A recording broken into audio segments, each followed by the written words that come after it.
Nagbabala ang Grains Retailers Confederation of the Philippines, isang grupo ng mga importer, na posibleng tumaas ng 2 piso hanggang 3 piso kada kilo ang presyo ng imported na bigas sa merkado. Ito'y kung itutuloy ng administrasyon ang taas taripa, kasabay pa ng 60 araw na ban sa rice importation.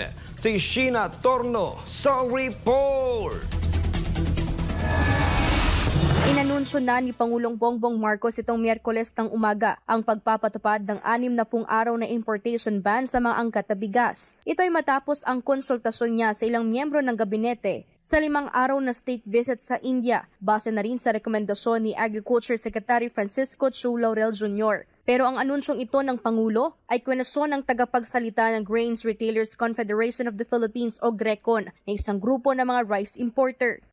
Nabigla po kami dahil Monday lang po nag-meeting, nag-consultation po ang DA sa amin, sa stakeholders po. Kami po sa PRISM, nandun po kami. And then ngayon po, Wednesday morning, bigla po namin na ganun po agad. So parang nabigla po yung lahat. Dahil nga po tumatawag na stakeholders natin, ano po ba nangyayari? Kasi gusto namin malinawan. Dapat din anya isa publiko ang mga guidelines sa inaprobahang polisiya upang malaman ng publiko ang naging basehan. Ikinababahala ng GRECON na may ilang importers na may hawak ng import permit para sa buwang ito ng Agosto na may bisa ng 60 araw o hanggang Setyembre. Sa kabila nito, ibinabala nila ang posibleng pagtaas sa presyo ng imported rice ng 2 piso hanggang 3 piso kada kilo dahil sa sabay na epekto ng taas taripa at import ban.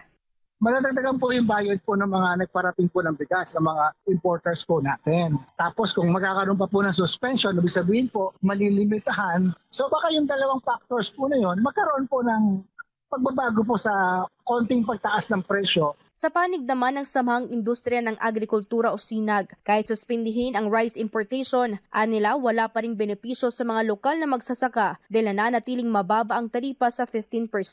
Giit pa ng grupo, pinapaniwala lang ng economic manager si Marcos Jr. na epektibo ang EO62 na taliwas sa realidad. Pwede anyang umanong manipulahin ng mga rice importer ang ipatutupad na ban. Ang ating concern kasi dito sa 60 days import ban, importers will simply advance yung orders or delay yung imports nila kasi hindi naman sila nagmamadali or in any rush to import ngayon dahil puno-puno ang mga stocks nila, their bodegas, even yung NFA, puno ang bodega niya kaya hindi nga siya makapamili ng palay ngayon sa ating mga farmers. Samantala, nilinaw naman ng Department of Agriculture na hindi maaapektuhan ang supply ng bigas ng bansa kahit pa may taas taripa at import ban. If you look at the importation data, ang pumasok na as of end July is 2.5 million metric tons. Maraming bigas ngayon sa Pilipinas. Bukod sa supply ng imported rice, ay iniulat din ng Philippine Statistics Authority o PSA na as of July 1 ng taon ay umabot na sa 9.08 million metric tons ang local palay output at nasa 2.815 million metric tons naman ang supply na lokal na bigas sa bansa. Dahilan kung bakit walang nakikitang shortage ang Department of Agriculture kahit pa magpatupad ng importation ban. Para sa Diyos at sa Pilipinas kung mahal, ito si Sheena Torno, SMNI News.